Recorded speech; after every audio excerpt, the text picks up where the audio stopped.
Welcome to the show. We have my friend Shounak Das. Shounak is a Catholic based in Kolkata. He has contributed numerous articles to Culture Wars magazine, and we'll be discussing his latest article that came on the October issue. It's titled "The Tragic Outcome of Sexual Liberation in India." Thanks for coming on, Shounak. Pleasure to be here. I'll start off with a quote from the article, which I thought was brilliant. The context is about Indian philosophy. You write, where truth and reason are subordinated to the vicissitudes of emotion under a complex, rich, but incoherent philosophical system which undergirds the religion, objective moral values take a severe hit. Right. You can expand on that. Right. Now, before I say anything, let me say that my knowledge of Indian philosophy is very rusty precisely because it is so complicated. But from what I see around me and from what little I've studied, there are many, many branches of Indian philosophy. In fact, I think one of the differences between Western and Indian philosophy is that Western philosophy that arose in Greece was an attempt to demystify or demythologize some of the answers that were sought by the philosophers. Here, religion and philosophy intermix pretty frequently, and so the emphasis are not the same. Much of the things like ultimate reality, which the Greeks are to figure out, were already covered in Hinduism under under the umbrella of religion, and so they're more concerned about ethics and principles, which is what led to this division, which we know as the caste system, which becomes solidified later. But there are also schools of Hindu philosophy like Charvak, which are materialistic. And so I remember reading this in Dr. Shashi Tharoor's book, Why I'm a Hindu, where he said that it is possible to be an atheist materialist and still be a Hindu because it falls under that. You don't have to be a believer to be a Hindu. Now, I don't know in which sense he uses the word Hindu because, as I have said before, being a Hindu or being a Jew, both of these are not just religious identities. They're what I call ethno-religious identities. They're bound up in ethnicity. You cannot claim to be a Jew because you can't show your ancestors to be Jewish. There's no Jewish baptism that I know of. Same with Hinduism. I see all these Westerners and these, for lack of a better term, these white-skinned people coming here and trying to practice Hinduism by being followers of Krishna, etc. It all seems a bit silly because you cannot show your ancestorship that way. And so, Hinduism, unlike Islam and Christianity, is not a proselytizing religion. Doesn't seek to convert, and which is why there's no program for conversion in Hinduism. And so it seems a bit silly to say that. But on the philosophical side, yes, the philosophical ideas are many, as I discussed in the article. The book Ravi Zacharias wrote about Jesus among other gods. The philosophical systems are many. They have all kinds of different ideas, but there's no way to relate all of them together that I know of, at least. And this will be a topic of a future article where I try to demystify. But as of now, I don't see any common thread running through, which is why you have these wonderful ideas, etc.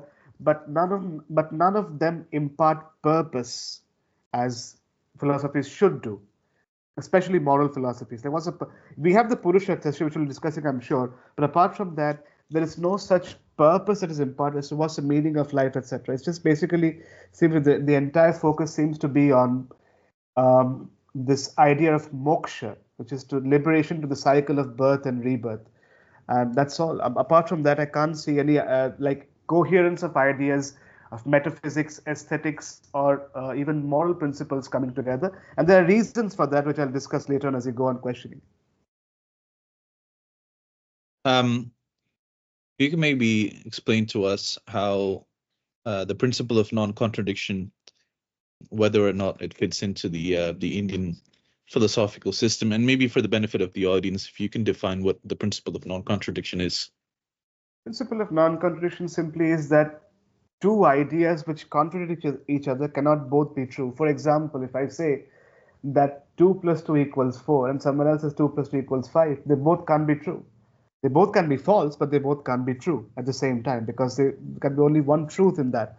And so if you talk about the philosophical system, I'm not really well versed to talk about that. But I have had interactions with other Hindus on WhatsApp and social media networks where they were promoting what is called brahmacharya celibacy. It was a group of men, mostly of the type of you get in red pill communities. Anyway, so they one of them seemed interested in philosophy. I was talking to him, and very soon it became clear to me that he was increasingly trying to relativize whatever I said was unique to Christianity. And this is a very uh, common thing in Hinduism. But one of my other friends when I talked to about the ideas and which I think are unique to Catholicism, he would say something similar present in Hinduism, but that something is not very apparent. And when I was a Hindu, I was not even aware of this. If you go online, if you look it up, it is there, but it's not in the mainstream. Unlike, for example, let's take the sacrament of confession. When I brought this up, that we have a concrete way of being forgiven of our sins, he says, well, there is something in Hinduism. You can go to this Ramakrishna mission and you can seek forgiveness from a guru. Well, how many Hindus know that? They don't. You ask them, they say, we'll seek forgiveness from God, if at all they seek forgiveness, much like Protestants, directly from God. But there's no way this can be compared. And so, as I was saying earlier, the philosophical system which undergirds the religion is incoherent from what I read, and so the religion itself becomes incoherent. And so we talk about for example, if I say that what the Ravi Zacharias quote, that all religions cannot equally be true because they all contradict each other at some point or the other. So, and he got a little upset by that, which is very common again. You talk about that, and after a point, people tend to get upset. I mean, so is that something like, you are saying that your religion is the only true way? And that's a common response after a while. But then we have to come to that ultimately. I mean, we can talk about philosophy all day long, but ultimately you have to make that decision. If you keep on claiming that this is essentially the same thing, it's like the one holy mountain, we go by different paths. No, that's not true. It defies reason. Anybody who reads the scriptures properly of Hinduism, the Vedas, Islam, or Christianity will notice differences, which after a point are really big enough to diverge in different ways. I've mentioned this to you before. Um, there is a perception of the mystical Indian, especially as seen in the West. I came across this German guy once who told me that Indians were the most awake of all people. He went on and on about chakras, and he said all this while he was striking a yoga pose. I know that people who come to India, they seek a kind of a deep spiritual experience.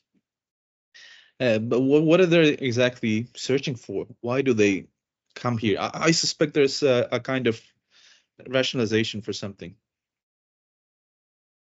I think the appeal of Hinduism, or the way it is practiced in the mainstream at least, is, and especially when you see people who were Christians once who try to embrace this idea, is because I think they know. I mean, whatever spirituality or spiritual wisdom they seek, at the end of the day, Hinduism will not make the same kind of moral demands that Christianity will. I mean, it's very foggy. I mean, as to what constitutes sin, etc. And that these ideas like, if you sin, you can take a dip in the Kumbh Mela in the river Ganges, and then you'll be forgiven of your sins and be cleansed of them. So I think all of these things. I mean, I think they get enamored of the fact that these sadhus and the kind of things that they do, the penances that they do, the ascetic side of Hinduism and the spiritual side. But I think somewhere down the line, it's also because they don't like their own religion, which is because it keeps making moral demands on them, and also because uh, there are no clear lines in Hinduism between what constitutes sin. It's very foggy. So Do you think that the need for spirituality is a kind of return of the repressed, as Dr. Jones would put it? in a way, yes, because the people who, when they come to India, now India is not as not has not Indian society has not become as degenerate as, let's say, the West has become. So I think they kind of see this as an oasis here in the desert, and they come seeking whatever spiritual wisdom whatever they mean by that. But then there are also a quite number of people who are disappointed. I've seen on YouTube as well, They're disappointed by the experiences. Some of them have been harassed, sometimes even molested. In case of female, I've read about them by gurus and babas who have touched them inappropriately. And the experiences hasn't always been pleasant. But yes, there are people who have come here who have indeed assimilated. There's a German lady somewhere in Haryana who came from Germany, and now she fell in love with the idea of the cow as a mother. Now she tends to a lot of cows under her care in a village in Haryana, and she tends them well. And she basically she dresses like a Hindu in the Indian clothing, and she's essentially become a Hindu, as I said. There are people like that as well. But yeah, I think again, my understanding would be simply because, see, listen, I can sit here and I, as a Catholic, am always aware that I'm called to behave in a particular way. Uh, and if I fall astray of that, if I say something, do something wrong, which I've clearly defined, there's a consequence for that, and that's called sin. And then of course, you can seek forgiveness. But there's always a call. You're called upon to behave and to act in a way that dictates the moral law. There is no such thing here, not as clearly defined as that. So you can pretty much do whatever you wish to with your life, and then have this spiritual comfort, which I see all the time. And the celebrities on Instagram, even Indian celebrities, who on one day they're promoting abortion, and the next day they're kneeling in front of Ganpati.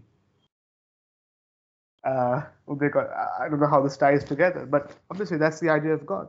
Again, no moral demands whatsoever, so you can do what you want to, and then God is like the genie in the bottle, whom I call upon in times of trouble. So that would be the rationalization aspect of Yes, I think seeking so. spirituality out here. Yes. But I'm sure there are people who genuinely do come with a seeker's heart and they leave disappointed. Some people assimilate and they take in. But there are people, for example, like me, who cannot make head or tail of it. And Dr. Jones's words would be, this was India, overwhelmed by what they see, and they go back. Like St. Francis Xavier, by the way, was overwhelmed. He came here after a while. Dr. E. Michael Jones often characterizes India as a violent culture. Why do you think he says that? What is the cause of it, and how do things turn to violence? I haven't heard him say exactly those words, but yeah, there's some truth to that, of course. Just the other day, you must be aware of the Hindu goddess Kali, right? This Yeah. black woman with garland of heads of the men she slays. And as I've discussed now, there's something interesting here. In Western philosophy, there's this idea of the three transcendental properties: the true, the good, and the beautiful. There's an analogy in Hinduism as well called Satyam, Shivam, Sundaram. Same idea. And I've discussed this with my students as I was teaching them. And then I don't know what made me say it, but then I blurted out. You see, Sundaram means beauty, and the one of the ways you can know that you're in the presence of the divine is when something is beautiful that it makes you stop in your tracks. The divine has that quality. So by that definition, Kali cannot be divine. Okay, and obviously there's a bit of shocked reaction, probably because they are worshippers. And I should have chosen my words carefully, perhaps. But anyway, the truth just came out, and I said to her, this because, "You see here, this woman who is standing on top of her husband, mythologically at least, with a garland of heads, and then she's committed violence, and then her tongue sticks out because of that, perhaps because she's standing on top of her husband, and from there, what happens is you have people who worship that deity, obviously see her as God. And so, what God can do, I am called upon to do as a devotee. Ergo, I can do violence too. But we all know that's all mythological, because the Constitution doesn't permit that. We're not supposed to do violence, so it doesn't agree with that. So in a way, we know that's myth. But the idea of that revenge, it's people who worship and is close to Kali. Kali, by the way, has a dark history as well. It was associated mostly with people who would worship her before going to burgle people, or dacoits and robbers. That's what I've heard, legends. And so when you have that, and when you have Durga, for example, all these different depictions of violence in the name of religion, there is going to be that backlash, and people internalize it, not even aware of it, and then and in fact, they bring it out too. Somebody, a rape will happen, and somebody will say, "We need to have divine justice like Kali." In other words, go and slay them. uh, there's no need for justice to be, or at least no need for legal procedures, just like the law. And we see this all the time, don't we? Lynchings in India, mob lynchings over suspicions of possessing beef, cow meat, for suspicions of forced conversion, as it is called here. So yeah, I think the violence grows naturally from what you worship. Ultimately, what you worship is how you behave or what you become. And so, circumscribed by the Constitution, of course, we're not allowed to take the law into your hands. But then, that spirit of violence is there. And I'll say something very interesting here. You visit a Kali temple typically, and the people, I visited them many times. The other gods as well. Most of the ones I visited, I remember the different avatars were pretty violent. Most Hindus who come to churches, and I've seen this again and again in Google reviews, they say this one common thing, which is, I felt at peace here. It's a peaceful place. Never get that about temples, or mostly. Church almost expresses it's a peaceful place. And I think, yeah, it is peaceful because the beauty of and the allure of the paintings, the statues, the architecture of the church draws you in. Anybody who's not biased and has a kind of hate against Christians doesn't have that. They will take, and indeed I've experienced this myself. I've shown my copies of Word on Fire Bible to my students. They've taken it in. They've turned the pages, looked at the paintings, asked me questions, and so it's good. There's also the expression that says India is a land of contradictions, as a means of saying that that's just the way things are, and we don't really have to Yeah, explain it. Well, we'll yeah. In the continue to word, live the way in we the are. in the famous words of E.M. Foster, who wrote his Passage to India, everything exists, nothing has value. And you can see this as something as simple as, and I see this every single day. Just try to cross the road. I don't know about Kerala, but typically, there's a zebra crossing there. People know the purpose, and yet they'll walk in the middle of the road and jaywalk. The cars will park right on top of the zebra crossing. So it is there, but no one follows the rules. That's it. We have all these laws in the Constitution about freedom, but on the ground level, much of it is not followed, at least, and justice is sometimes delayed, as we see many occasions. But yeah, everything exists, but it has most of it doesn't have any value because we can't relate to it. And again, I think this has to do. This is what I when I wrote that first article, which is called "The Land of Contradictions," about the COVID rules here, where you have basically the central government saying that the vaccination is voluntary. The Maharashtra government says unless you show a vaccine certificate, we can't let you board the train. So what kind of freedom is that anyway? Both of them exist, but again, neither of them has any value. It seems that whatever philosophical system we have, it lends itself to Right. let's say postmodernism or liberalism or anything bad that might come from the West or from any other source. You may even Right. make a citation on the article, in a culture where philosophy is abundant but purpose is never imparted. Where could I Mhm. turn? So it That's seems to Ravi attract. Zacharias' quote. Yes. Now you talk about religious relativism in the article. I'll be having a separate conversation with Shounak about his conversion story, but how do people around you see your conversion? Uh, I must say that I'm very grateful to God for this. The responses will vary depending on which state you belong to. If you belong, now there's a bit of contradiction here as well. Or maybe that worked in my favor certainly. In West Bengal, in my state, Bengalis typically as a culture, they are not very conservative. They are becoming now. They're becoming slightly more radicalized because of the influx of the BJP here. But more or less, they have been very happy to celebrate every single festival of every religion, and so they're a bit agnostic about different faiths. They're mostly tend to be liberals. Certainly, the Bengali intelligentsia is more or less very liberal, tend to left leaning, and so conversion is not a big issue here. In fact, in my own family, I think my mother just said to me once that Think about it. You have spent 27 years of your life as a Hindu and to convert now. I said, yes, I have made up my mind. But apart from that, I've never faced any opposition whatsoever. In fact, they've always, even now on Christmas, uh, and on Easter as well, my relatives will ask me about how I spent Christmas, and then ask some questions about what this is inquisitiveness and this curiosity, which is good. And also, as I said, I think I said to Dr. Jones as well. Whenever I'm having a meal with my mother, it's lunch or dinner, I always say grace with her. She holds my hand as I pray. So that's good, and I can discuss ideas freely with my students, all of whom are Hindus, and some of them have lapped these ideas of not of Christianity per se, but of philosophy.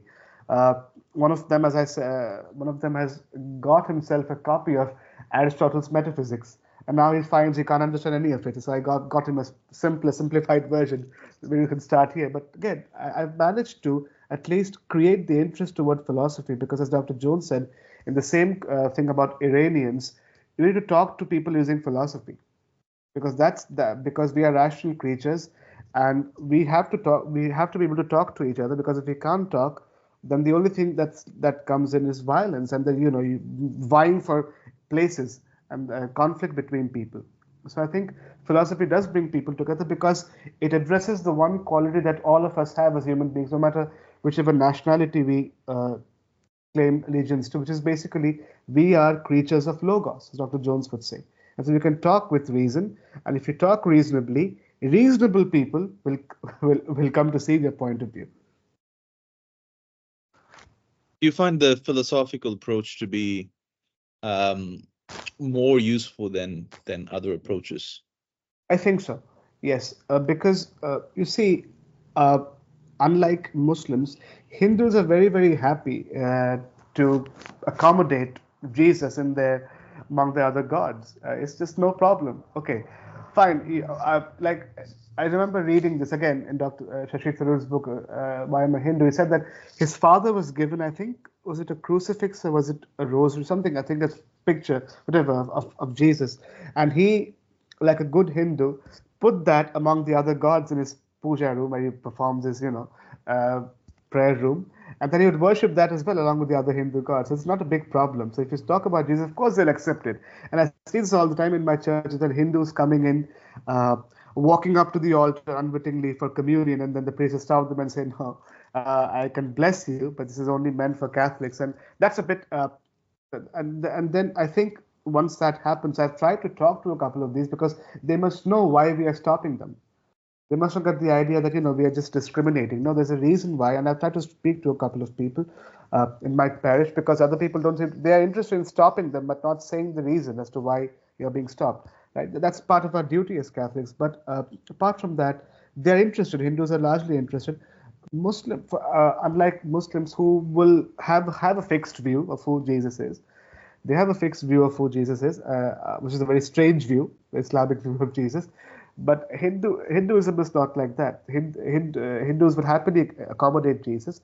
But as I said, the trouble starts when you talk about the exclusive claims of Jesus, and basically when he learns that all the other gods or goddesses that he has faith in are just myths, products of mythology at best, and that's when the problem starts. And so I think philosophy is a better approach, because we can agree on things, we can talk about moral principles and come to an agreement, and then from then on, hopefully, if they are interested, like the Magi, they can follow the star all the way through and reach. And as Dr. Jones said, once you reach the logos incarnate, once you come to the conclusion, you have to make a choice, like I had to.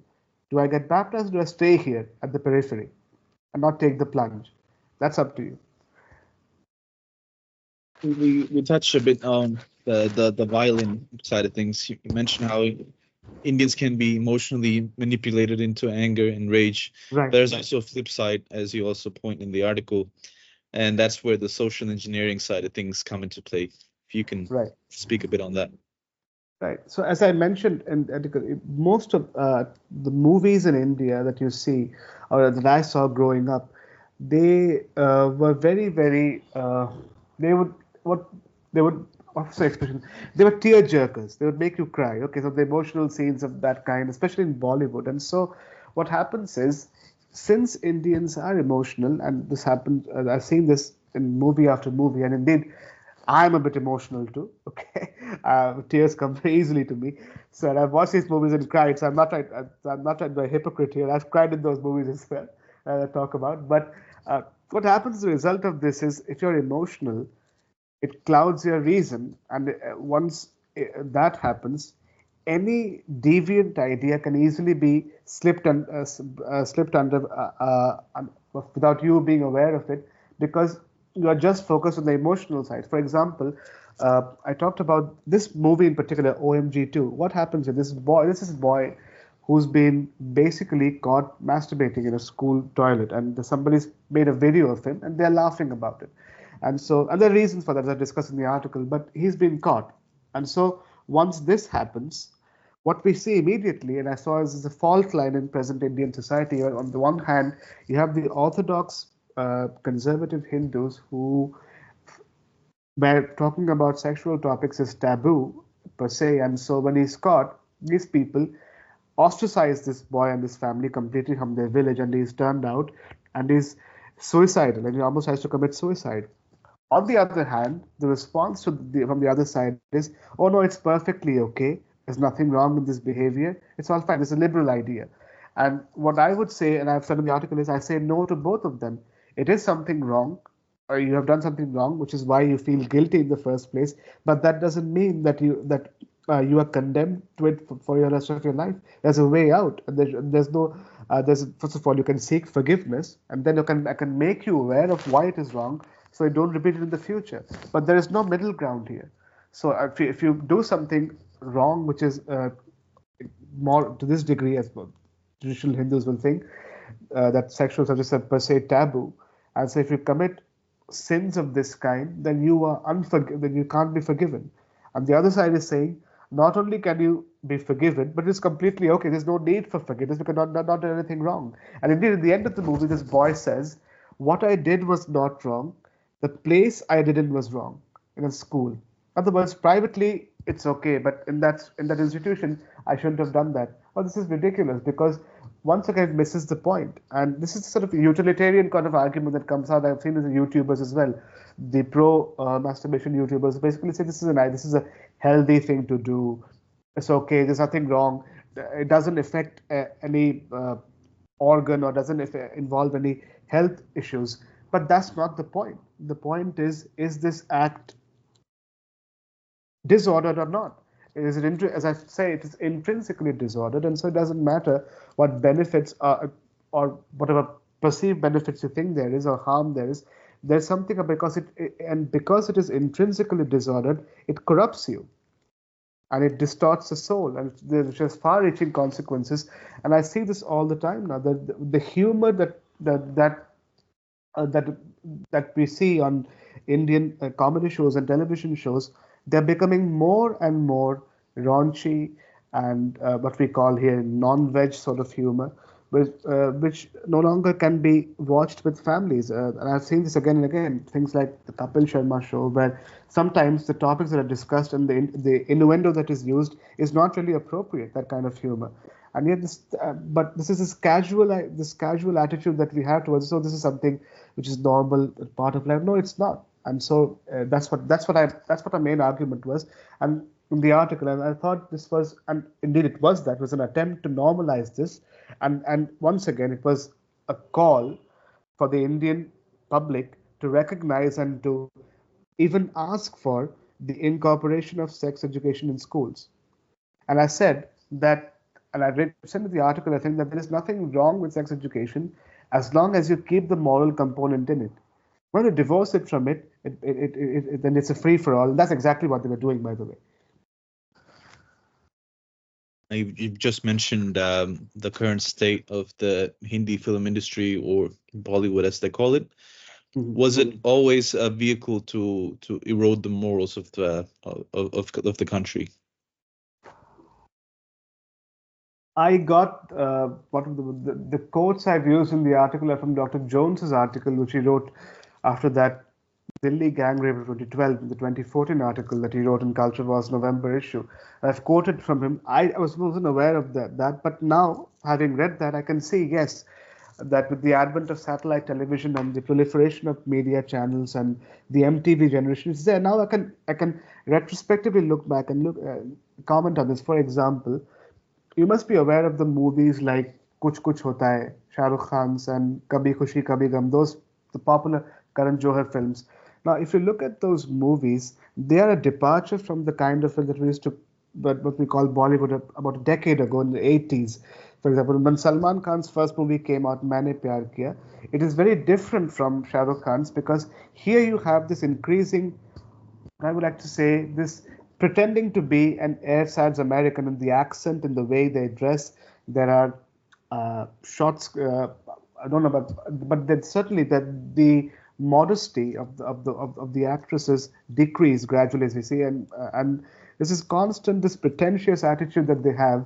In fact, in this Kabhi Khushi Kabhi Gum movie, the whole time they claim that this family lived in Delhi, while the house that they showed was clearly in London.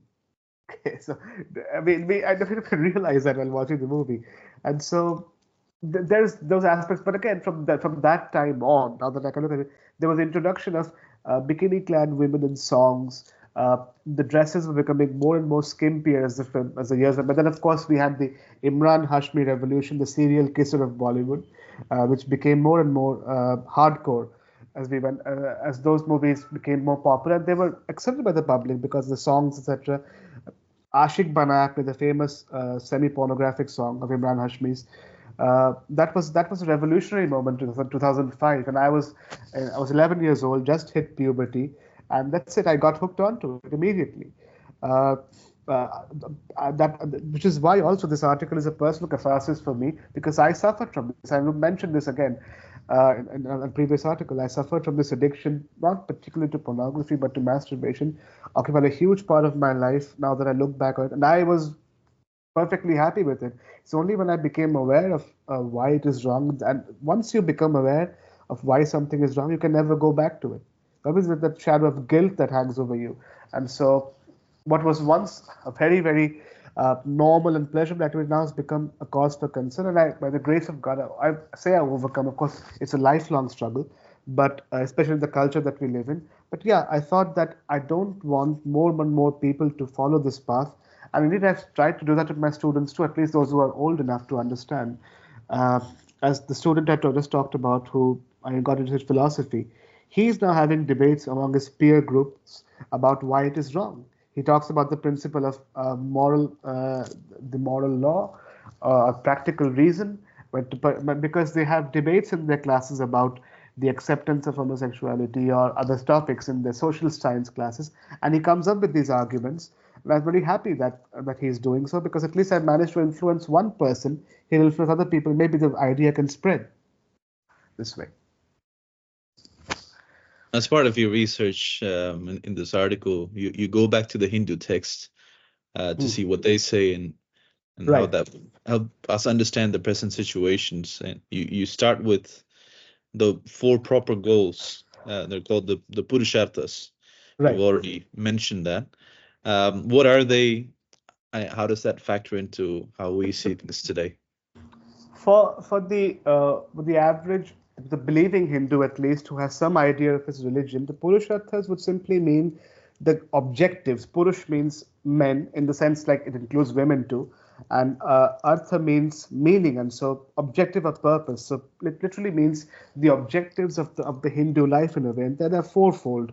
They include dharma, which is righteousness, moral values; artha, which means prosperity, economic values; kama, pleasure, love, psychological values, emotional things; and moksha, liberation, spiritual values. So these four are there. And so when I looked it up, there are no particular order in which they're to be arranged. Although, if you go back to the old text, they would have said that dharma must occupy the top position. Because if dharma doesn't occupy the top position, if karma or something like artha is at the top, then your whole life is in a chaos because then you, in one hand, you run after your pleasures and desires. On the other hand, you run after money and economic prosperity at the cost of dharma, which is not a good look. And so that's what I said. But I also mentioned in the article that based on wisdom, we can come to a conclusion as to which should occupy the top in the hierarchy, and that's dharma. Yes. So yeah, so the Purushottam is basically the four objectives of the Hindu life, or I should say, the four objectives of life in which makes life uh, fulfilling in all of its aspects as a Hindu. Now, when you dig further into these Hindu texts, you come across the idea of Rita. If you can talk a bit Right. on Rita. Right. Rita. Rita is, again, this idea of Rita I came across the first time in our friend Ravi Bain's article, and I was floored by that because I knew words that were cognates of this word, but I never knew that this there was an equivalent for logos, which is why I said in conjunction with the Purusharthas, I said at the time that when dharma should occupy the top order, I said that is there an equivalent for the Greek for the word logos in Hinduism? There is. That's the word rita, which means order. It means a lot of things. It means order, the order of the universe, ultimate reality in a way, which is closer to that. And which is why, and by the way, the word dharma was a subset of rita initially. It got eclipsed later on, but in the most authoritative and ancient Hindu texts of the Vedas, among the Rig Veda, the most ancient of the Vedas, the Rig Veda mentions this word 390 times in its shlokas and hymns, and so it means a lot of things. In fact, pretty interestingly, I just this idea came to my mind.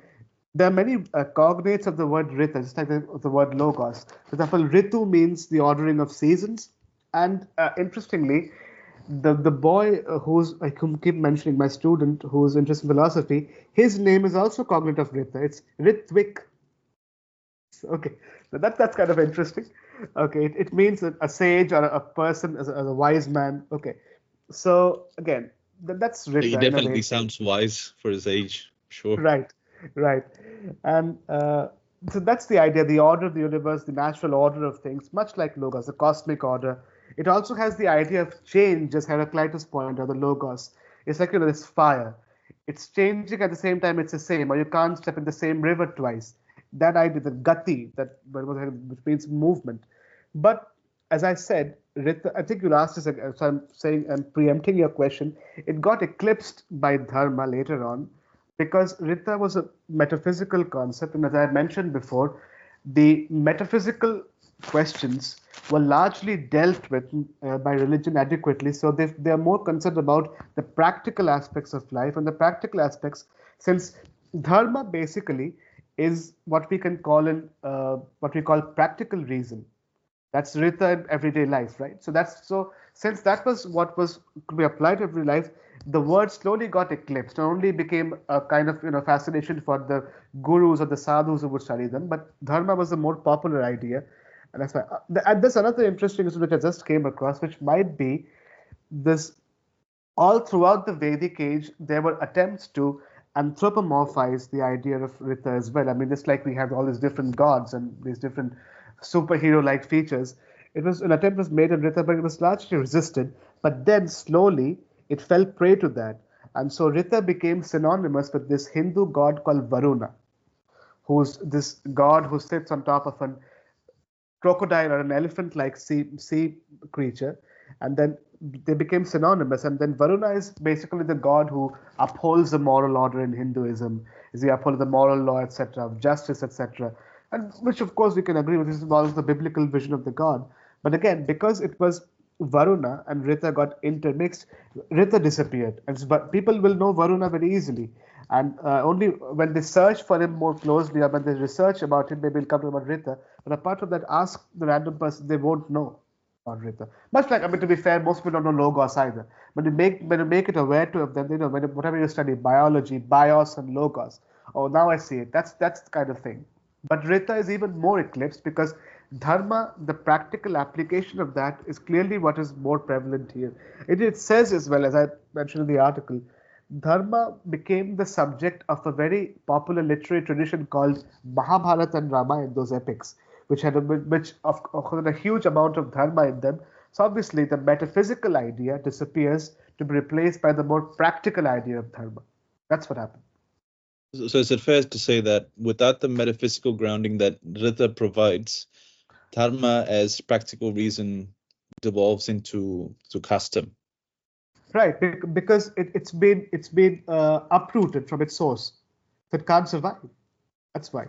That's why you can have your idea of dharma, the basic values that all civilizations agree upon, but the idea that there is a particular order that tells us to things, something as basic as human sexuality, that will not be apparent. And so when that metaphysical aspect disappears, you are left at the mercy of scientism, which will tell you otherwise.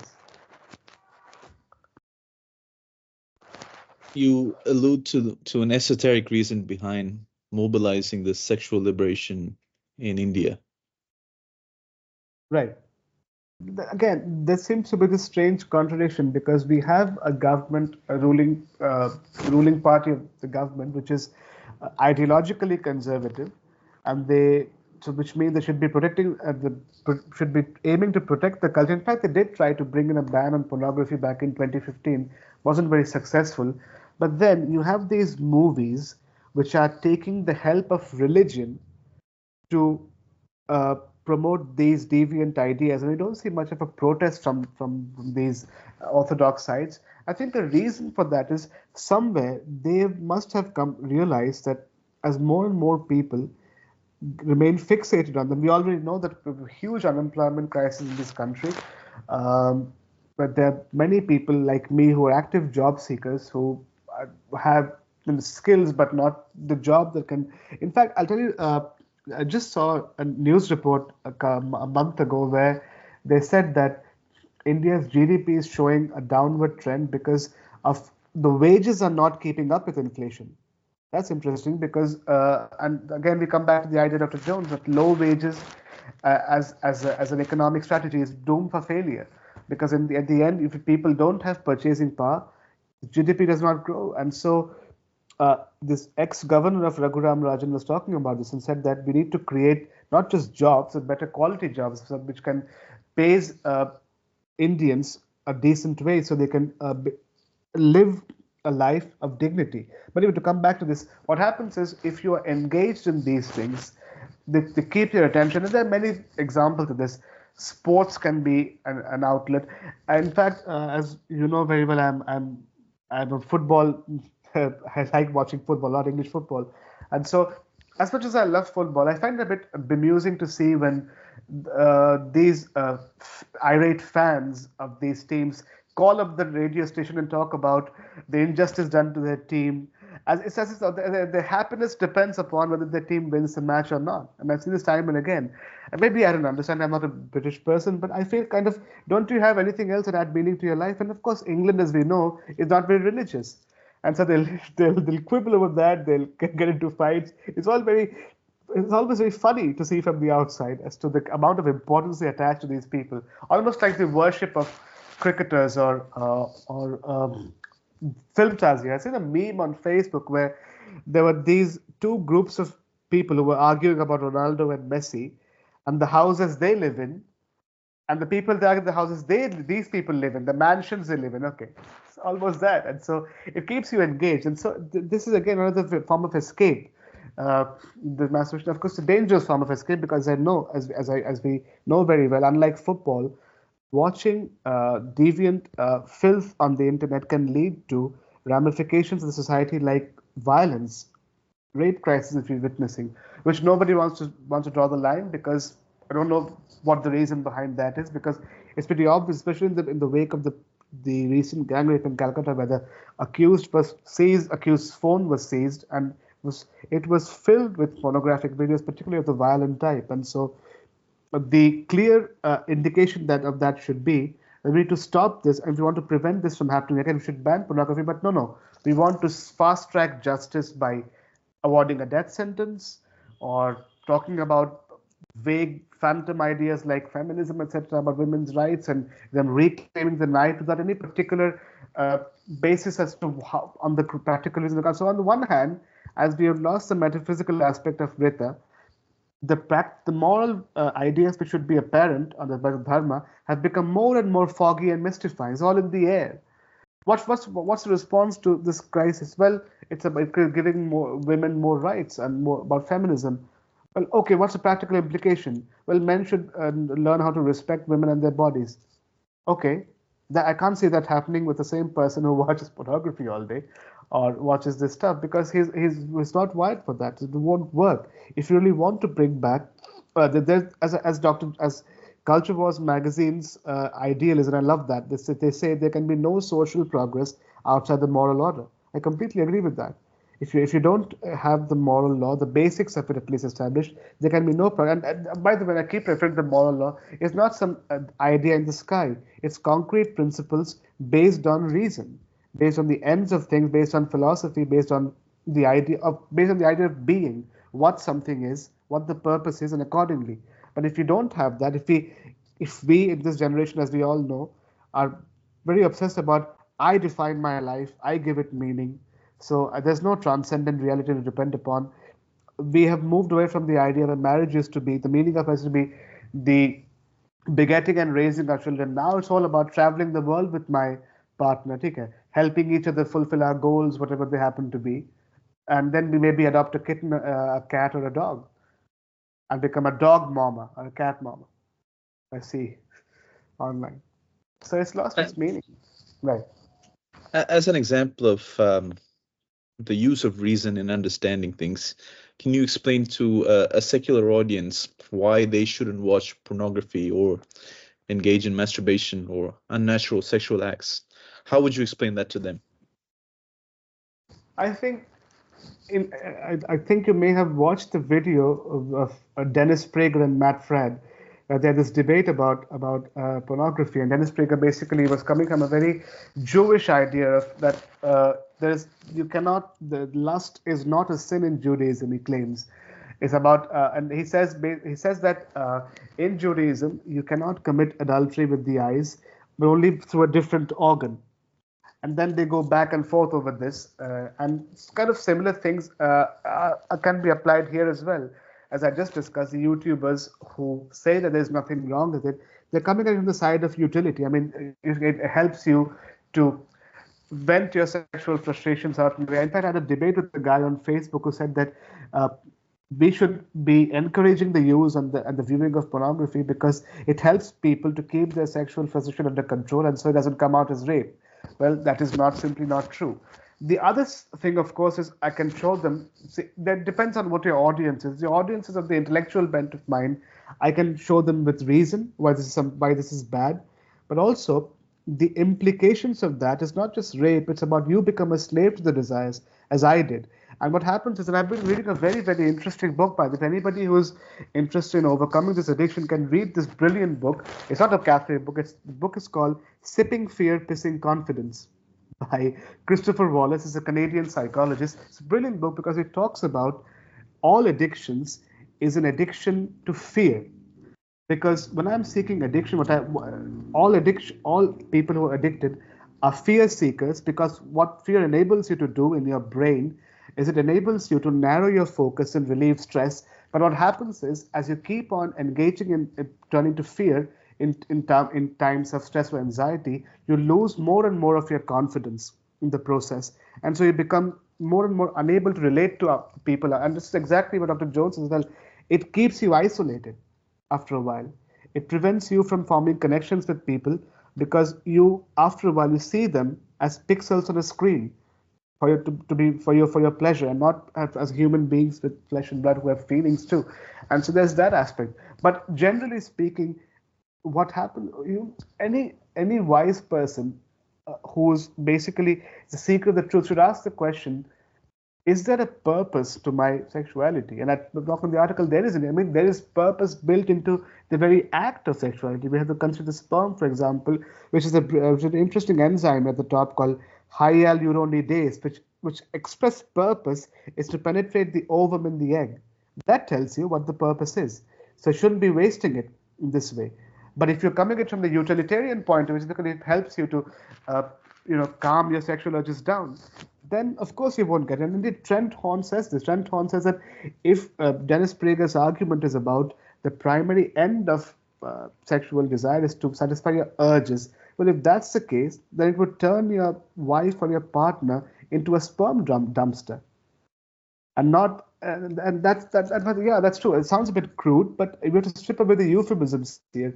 That's like abortion. And so this is wrong in a variety of ways. And so you can't just be an animal satisfying your urges this way, but have to strive for something better, first of all, and seek connection. And one thing you have to understand is the more you engage in this habit, the more you cannot come together with people, and the more you can address the real problems which lead you to come in the. Let's say, for example, I'm unemployed, I don't have a job, I'm anxious about this, so I turn to this. It doesn't provide any solution to you. All it does is prevent you from taking action and keeps you locked inside a little room and with your thoughts, and then it becomes a vicious cycle. If you're unable to, and then of course, if you really want to have and express those desires that are given to you in the form of actual sexual activity with your wife, you can't do that either, because you are, as Saint Augustine would say, caved in on yourself, incurvatus in se, as he calls it in Latin. And so that's true. And so what I've tried to explain to Ritvik is the philosophical reasons or the metaphysical reasons of the sexual act and why it is wrong. But as you know very well about the debate Dr. Jones had with Walsh, these people who see it as a utility, they won't get it. Because for them, it's like, oh, you're just being too Puritan about it. What's the harm in that? It's not harming. In a way, it's true. It doesn't harm anybody in that sense, but it does distort your soul, and changes the way you look at people, especially the opposite sex, and prevents you from forming the more you do it, prevents you from forming any kind of meaningful connection with anybody after a while, because of its isolating nature of this. You also mentioned, on a positive note, a consciousness rising in India. You could say, Right. maybe say logos rising in India. Now, do you see that taking a certain form, or do you see that moving forward in a I meaningful don't. way? I wouldn't say I have the numbers for that, but according to what I see on YouTube, there are more and more content creators, well, the self-help types, who are speaking out against this, and they're talking about, and they in turn are critiquing those other Indian YouTubers who promote this by saying, no, this is wrong for these reasons. And of course, they are coming at it from, again, from a utilitarian point of view, because it prevents you from taking action, working hard. But again, that's a good start, because you're trying to make them get rid of a bad habit, and that's encouraging to see. And occasionally, there is some of that philosophical idea as well as the metaphysical ideas coming in, as well as to what's the end of this, etc. Those are few and far in between, but I think, yes, that's a cause for hope. And as I said, um, me writing this article is largely for an Indian audience, is meant to convey that message which perhaps they'd have heard of. And the worst part is they might never hear it, because it's not, as I said, the discussion on sexuality as a whole is considered to be a taboo. It doesn't matter whether they talk about good or bad things.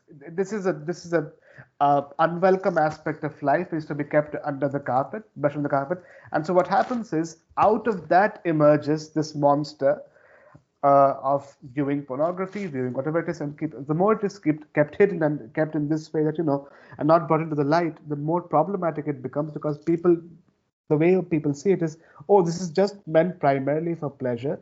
It's a bit embarrassing. That's why I can't talk about it. But I'm enjoying this on my phone and computer, but in front of others, I'm I'm pretending to be a good person who, is very obedient, etc. But I have this dark skeleton in my closet, which is there. And so, no, we need to talk about this. And if anybody does face a problem, they should take action to correct this, because if we don't correct it, it can have far-reaching ramifications, which we cannot even see, perhaps, what the future holds for this for people who are addicted to this bad habit, right? I encourage everyone to check out Shounak's article, because we haven't even begun to scratch the surface. There's so much more detail. There's so much more backdrop history and research that Shounak goes into. I'll be putting links to all his articles down in the description. I encourage everyone to check them out. What's coming up for you in Culture Wars next? I think next thing I want to do is have a look at and try to demystify, as I said, Indian philosophy. I wanted to take a look at all the branches and see if I can see any strand emerging which can connect everything and form a coherent basis. Maybe then I can sort of take back what I said and said, no, there is coherence, which may, again, as I keep saying, this is not apparent to most people, but to search for it. So that's my next project, Indian philosophy. And I also want to have take a look at the situation in Pakistan, as I talked about. The coup that happened, that's another subject that I've put them on the back burner because I have some other work that I was busy in. But now You that mean the I'm one in free, Bangladesh? right, exactly. Interesting. Right. We look forward to checking that out when it comes out. Let's offer up a Hail Mary for the rise of Logos in India. Right. In the name of the Father, and of the Son, and of the Holy Spirit. Amen. Amen. Hail Mary, full of grace, the Lord is with thee. Blessed art thou among women, and blessed is the fruit of thy womb, Jesus. Holy Mary, Mother of God, pray for us sinners, now and at the hour of our death. Amen. In the name of the Father, and of the Son, and of the Holy Spirit. Amen. Amen. Thank you so much for coming on, Shounak. Thank you for having me. I look forward to having you on again soon.